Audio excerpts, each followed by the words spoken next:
नमस्कार, hello India. आप देख रहे हैं, मैं आपके साथ सागर मिश्रा। नमस्कार, आपके साथ मैं हूं चारुल शर्मा। खबरों में सीधा रुख करेंगे एक बड़ी खबर का। सभी सांसदों को लंच का न्योता भेजा गया है। बड़ी खबर आपको बता दें, सभी सांसदों को लंच का न्योता भेजा गया है और कृषि मंत्रालय ने सभी सांसदों को ये न्योता दिया है। सांसदों को परोसे जाएंगे पारंपरिक व्यंजन, ज्वार, बाजरा और रागी से बने भोजन परोसे जाएंगे। पीएम नरेंद्र मोदी भी संसद के इस भोज में शामिल होंगे। राष्ट्रपति द्रौपदी मुर्मू को भी यहां पर निमंत्रण दिया गया है। तो कृषि मंत्रालय ने आज सभी सांसदों को लंच पर आमंत्रित किया है। लंच का आयोजन संसद में किया जाएगा, जिसमें लोकसभा और राज्यसभा के सभी सांसदों को न्योता दिया गया है। बता दें कि पीएम मोदी भी संसद के भोज में शामिल होंगे। राष्ट्रपति को भी सांसदों के भोज में शामिल होने का न्योता दिया गया है। इस भोज में सभी सांसदों को ज्वार, बाजरा और रागी से बने भोजन परोसे जाएंगे। वहीं परंपरागत भारतीय अनाजों को भोजन में शामिल करने और बढ़ावा देने के लिए इस कार्यक्रम का आयोजन किया जा रहा है। रागी से बने दक्षिण भारतीय व्यंजन जैसे इडली, डोसा, ये तमाम ऐसे व्यंजन हैं जो परोसे जाएंगे। इसके लिए विशेष तौर पर बेंगलुरु से 20 ऐसे हैं कुक जिन्हें बुलाया गया और रागी और बाजरे जैसे व्यंजन बनाने में वो माहिर हैं। कर्नाटक से ताल्लुक रखते हैं और केंद्रीय कृषि राज्य मंत्री शोभा करंदलाजे स्वयं की तैयारी में जुटी हुई हैं। दरअसल साल 2023 को संयुक्त राष्ट्र ने रागी अंतर्राष्ट्रीय वर्ष मनाने का फैसला किया है। प्रधानमंत्री नरेंद्र मोदी ने खुद यूएन के खाद्य और कृषि इकाई को ये प्रस्ताव दिया था। पीएम मोदी के प्रस्ताव को यूएन के करीब 70 देशों ने अपनाया, उसका साथ दिया और उसी समय ये फैसला किया गया था कि साल 2023 को अंतर्राष्ट्रीय रागी वर्ष के तौर पर मनाया जाएगा। दिसंबर के पहले सप्ताह में रोम में हुए यूएन के इस कार्यक्रम में केंद्रीय कृषि राज्य मंत्री शोभा करंदलाजे ने भारत का प्रतिनिधित्व किया था। पिछले महीने 24 नवंबर को दिल्ली स्थित सुषमा स्वराज भवन में भी सभी देशों के राजदूत और विदेशी अधिकारियों के लिए इसी तरह का एक भोज आयोजित किया गया था, जिसमें रागी के उपयोग से तमाम व्यंजन तैयार कर विदेशी मेहमानों को परोसे गए थे।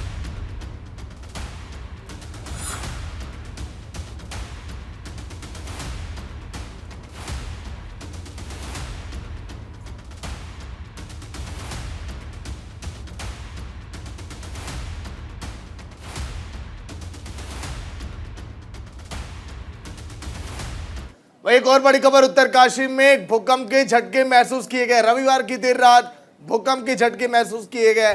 रिक्टर स्केल पर तीव्रता 3.1। राष्ट्रीय भूकंप विज्ञान केंद्र ने इसकी जानकारी साझा की है। बड़ी खबर आपको बता दें, भूकंप के झटके महसूस किए गए हैं उत्तराखंड में और उत्तराखंड के उत्तरकाशी में ये भूकंप के झटके महसूस किए गए हैं। रविवार देर रात ये झटके महसूस किए गए। रिक्टर स्केल पर इसकी तीव्रता 3.1 नापी गई है। राष्ट्रीय भूकंप विज्ञान केंद्र ने इसकी जानकारी साझा की है। तो रविवार की देर रात भूकंप के झटके महसूस किए गए, तीव्रता 3.1। लेकिन अभी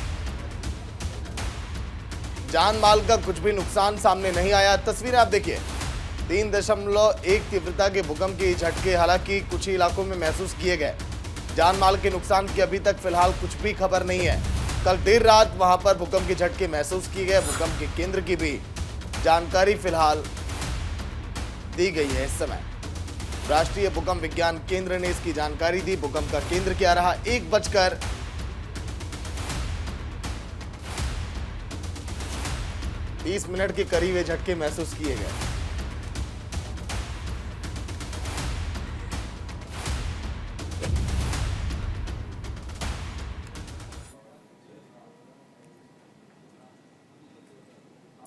एक और बड़ी खबर आपको बता दें, कासगंज से आ रही है। यहां एक बड़ा सड़क हादसा हुआ है। घने कोहरे के कारण नदी में जा गिरी है कार। कासगंज में बड़ा और दर्दनाक हादसा सामने आया है। दरअसल एक कार यहां पर सीधी नदी में जा गिरी है। शुरुआत में बताया जा रहा है कि हादसे में 2 लोगों की मौत हो गई है, लेकिन एक व्यक्ति अभी भी गंभीर रूप से घायल है। यूपी के कासगंज में कोहरे का कहर देखने को मिला है। तेज रफ्तार कार हजारा नहर में पुल की रेलिंग तोड़कर नदी में जा गिरी। वही हादसे में कार सवार 2 लोगों की मौत हो गई। साथ ही हादसे में एक व्यक्ति ऐसा है जो गंभीर रूप से घायल भी है। हादसे की सूचना मिलती मौके पर डीएम, एसपी और पुलिस बल वहां पर पहुंचा और सभी कार सवारों को रेस्क्यू करके बाहर निकाला गया। तो कासगंज में यह हादसा हुआ है। घने कोहरे की वजह से माना जा रहा है कि यह हादसा हुआ, जहां पर एक कार रेलिंग तोड़ती हुई नदी में जा गिरी। 2 लोगों की मौत हो चुकी है। एक व्यक्ति को अस्पताल में भर्ती कराया गया, लेकिन स्थिति अभी भी गंभीर बताई जा रही है। एक तरफ तो कोहरा और दूसरी तरफ रफ्तार का कहर, और उसके बाद यह हादसे की तस्वीरें सामने आई। 2 कार सवार की मौत अब तक हो चुकी है। तमाम पुलिस अधिकारी मौके पर पहुंचे और हादसे की जानकारी जुटाई। देखिए, मौके पर डीएम पहुंचे, एसपी पहुंचे और तमाम पुलिस बल के अधिकारी वहां पर पहुंचे ताकि कैसे जल्द से जल्द लोगों का रेस्क्यू किया जाए। देर रात थी, रेस्क्यू ऑपरेशन का दौर जारी रहा। हालांकि 2 लोगों की मौत हो गई। एक व्यक्ति जो इस दुर्घटना में घायल भी बताया जा रहा है। तो चलिए, एक और बड़ी खबर गुजरात में होगा शपथ ग्रहण समारोह। गुजरात से बड़ी खबर, जहां पर शपथ ग्रहण समारोह होगा। नवनिर्वाचित विधायक सत्र के पहले दिन शपथ लेंगे। गांधीनगर में 182 विधायक शपथ लेंगे। योगेश पटेल दिलाएंगे विधायकों को शपथ। कल होगा स्पीकर और डिप्टी स्पीकर का चुनाव। तो गुजरात विधानसभा के नवनिर्वाचित विधायक सत्र के पहले दिन शपथ लेंगे। प्रोटेम स्पीकर और बीजेपी के सबसे वरिष्ठ विधायक योगेश पटेल 15वीं विधानसभा के पहले सत्र में गांधीनगर में 182 विधायकों को शपथ दिलाएंगे। वही 12 दिसंबर को 16 मंत्रियों के साथ भूपेंद्र पटेल ने 18वें मुख्यमंत्री के रूप में शपथ लिया था। सत्र के दूसरे दिन स्पीकर और डिप्टी स्पीकर पद के लिए चुनाव होगा। बीजेपी ने शंकर चौधरी को अध्यक्ष और जेठाभाई बारबाड़ को उपाध्यक्ष पद के लिए उम्मीदवार घोषित किया है।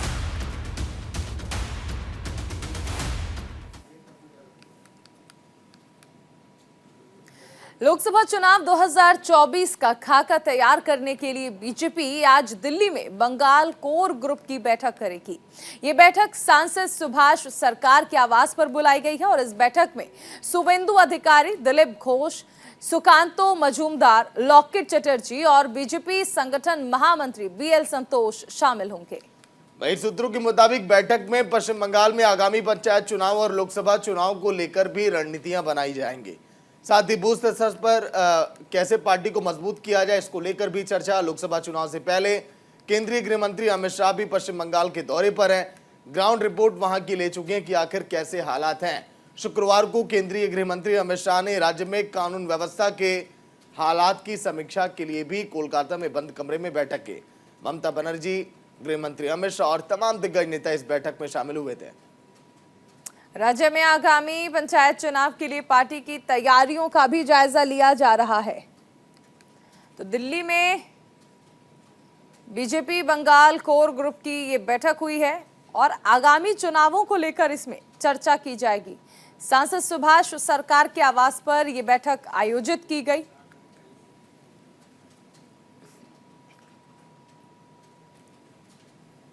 वहीं झारखंड विधानसभा के शीतकालीन सत्र का आज से आगाज हो रहा है। यह सत्र 23 दिसंबर तक चलेगा। सत्र के दूसरे दिन हेमंत सरकार अपना दूसरा अनुपूरक बजट पेश करेगी। इस सत्र में प्रश्नकाल का भी आयोजन होगा। इसमें 13 दिसंबर 2022 तक मिले सवालों का जवाब भी दिया जाएगा, उस पर चर्चा भी की जाएगी। सत्र के तीसरे दिन दूसरे अनुपूरक बजट पर चर्चा होगी और शीतकालीन सत्र के हंगामेदार होने के आसार हैं। हालांकि सत्र को शांतिपूर्ण चलाने के लिए रविवार को मुख्यमंत्री आवास पर यूपीए विधायकों की बैठक हुई और इस बैठक में सत्र को शांतिपूर्ण चलाने पर जोर दिया गया। बीजेपी विधायकों ने भी बैठक कर सत्र को लेकर रणनीति बनाई। इस मौके पर मुख्यमंत्री ने कहा कि विपक्ष के सारे सवालों की जवाब देने के लिए सत्ता पक्ष पूरी तरह से तैयार है।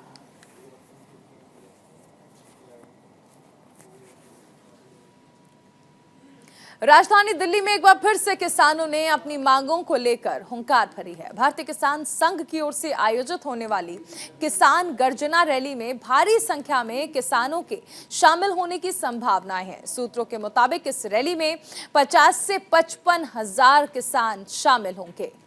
ये किसान करीब 700 से 800 बस और 4000 प्राइवेट वाहनों में आएंगे। इस मौके पर हरियाणा के गन्ना प्रमुख प्रताप सिंह खजूरी ने कहा कि आज किसानों की आय दिन प्रतिदिन गिरती चली जा रही है।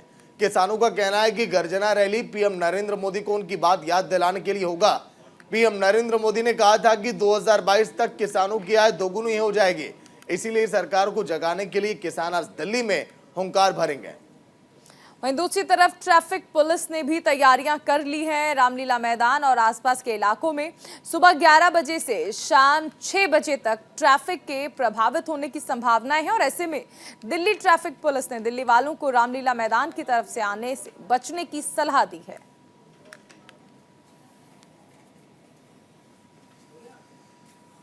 तो चलिए बुलेटिन में रुकेंगे एक छोटे से ब्रेक के लिए। ब्रेक के उस पार फीफा वर्ल्ड कप के फाइनल मुकाबले की कुछ बातें।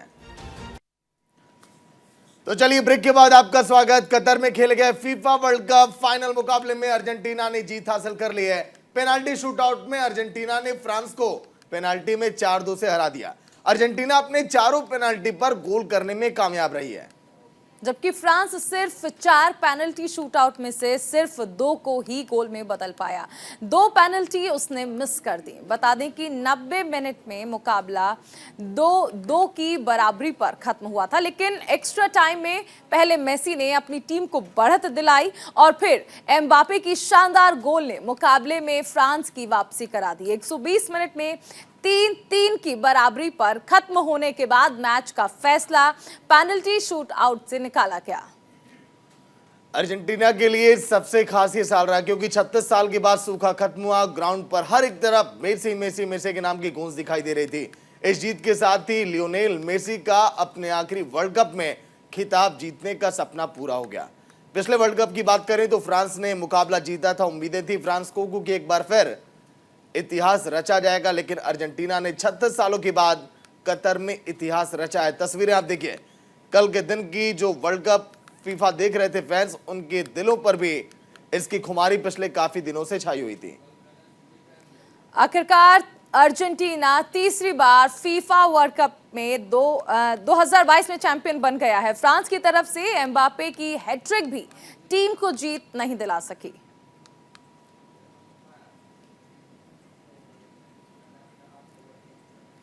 उधर न्यूयॉर्क की धरती पर पाकिस्तान के विदेश मंत्री बिलावल भुट्टो ने एक बार फिर से विवादित बयान दिया है। हताश बिलावल भुट्टो ने एक बार फिर से जहर उगलते हुए कहा कि मेरी टिप्पणी इतिहास के हिसाब से थी और इतिहास को मिटाना काफी मुश्किल होता है। न्यूयॉर्क में पाकिस्तानी मीडिया से बात करते हुए कहा कि बीजेपी और आरएसएस का कितना भी विरोध कर लें, वो इतिहास को नहीं मिटा सकते। विरोध प्रदर्शन का उद्देश्य पाकिस्तान को डराना है, लेकिन ये काम नहीं करेगा। अगर वे विरोध प्रदर्शन करना चाहते हैं तो इसके साथ ही भारतीय विदेश मंत्रालय के बयान का जवाब देते हुए पाकिस्तानी विदेश मंत्रालय की प्रवक्ता मुमताज जहरा ने कहा कि विदेश मंत्रालय का बयान पाकिस्तान को बदनाम करने और अलग थलग करने को दिखाता है। भारत पाकिस्तान को बदनाम करने और निशाना बनाने के अपने एजेंडे को आगे बढ़ाने के लिए अंतर्राष्ट्रीय मंचों का इस्तेमाल भी कर रहा है। पाकिस्तान के विदेश मंत्री बिलावल भुट्टो के पहले विवादित बयान पर देश में हंगामा जारी है। बीजेपी ने देश भर में बिलावल भुट्टो के खिलाफ प्रदर्शन किया और पुतले भी जलाए गए।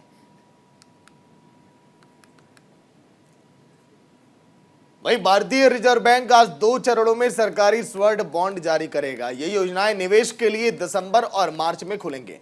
वित्त मंत्रालय ने कहा कि स्वर्ण बॉन्ड की मियाद 8 साल की होगी, जिसमें 5 साल के बाद ब्याज भुगतान की तिथि को समय से पहले भुनाने की सुविधा होगी।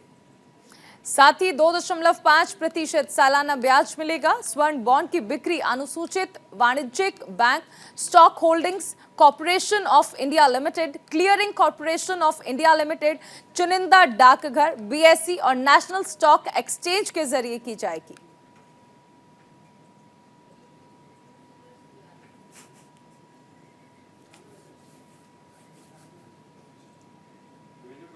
देश की राजधानी दिल्ली में कड़ाके की सर्दी के साथ कोहरा छाया रहा। आज सुबह घने कोहरे के कारण कई जगह पर सड़कों को देखने में गाड़ी चालकों को परेशानियों का सामना करना पड़ा। अक्षरधाम मंदिर के पास NH 24 पर घना कोहरा छाया रहा। देखिए, अगर हम बात करें ठंड की तो पिछले 2-4 दिनों में जिस तरह से तापमान में गिरावट दर्ज की गई है, क्योंकि पहाड़ों पर भी लगातार बर्फ की चादर जो बिछी है उसका असर मैदानी इलाकों में दिखाई दे रहा है। और यही वजह है कि दिल्ली समेत कई ऐसे देश के राज्य हैं जहां पर ठंड में इजाफा हुआ है। तापमान में लगातार गिरावट देखी जा रही है और कई जगहों पर अलाव की व्यवस्था और कड़ाके की सर्दी के कारण देखिए कोहरा जब छाया हुआ है तो लोगों को भारी परेशानी हो रही है और गाड़ियों की रफ्तार भी यहां पर धीमी पड़ गई है।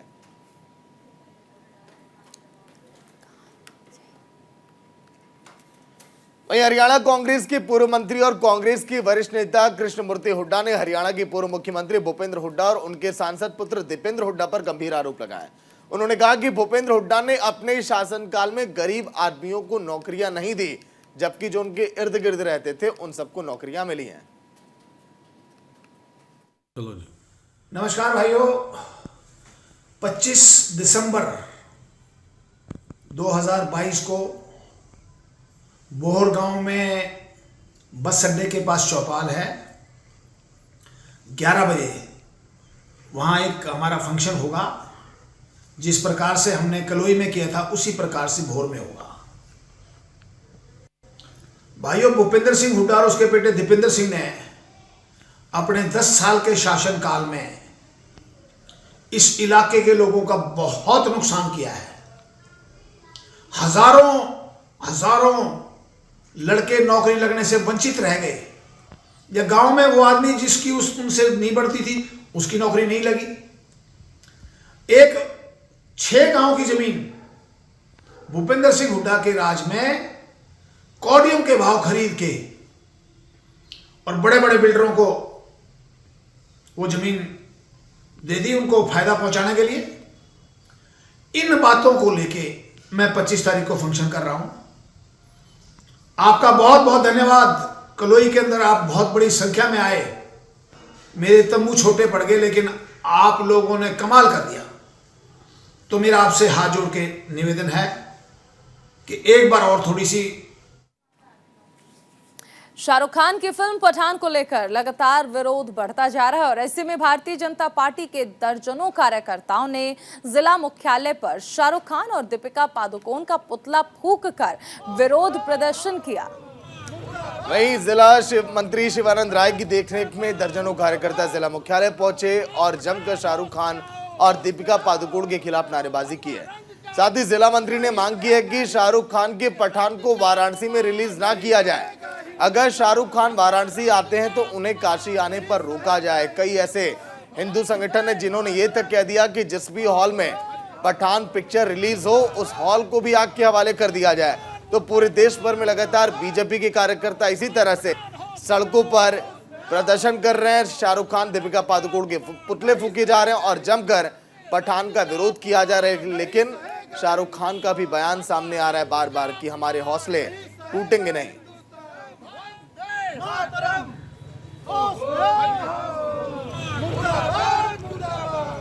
पठान का विरोध कई जगह देखने को मिल रहा है।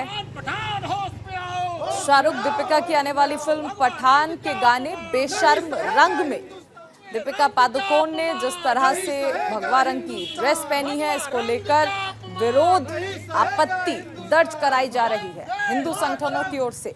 लगातार देश के कई इलाकों में, कई हिस्सों में विरोध लगातार हो रहा है और ऐसे में कई जगह दीपिका, शाहरुख सभी के पुतले जलाए जा रहे हैं। तो पठान को लेकर पूरे देश भर में लगातार विरोध जारी है। दीपिका पादुकोण, शाहरुख खान की अगर बात करें तो इस समय दोनों की पिक्चर ये इस समय विवादों के घेरे में है। हिंदू संगठन ही नहीं, मुस्लिम संगठन भी इसके विरोध में अब उतर चुका है। चारुल, बिल्कुल, अभी रुकेंगे एक छोटे से ब्रेक के लिए। आप बने रहिए न्यूज़ इंडिया के साथ।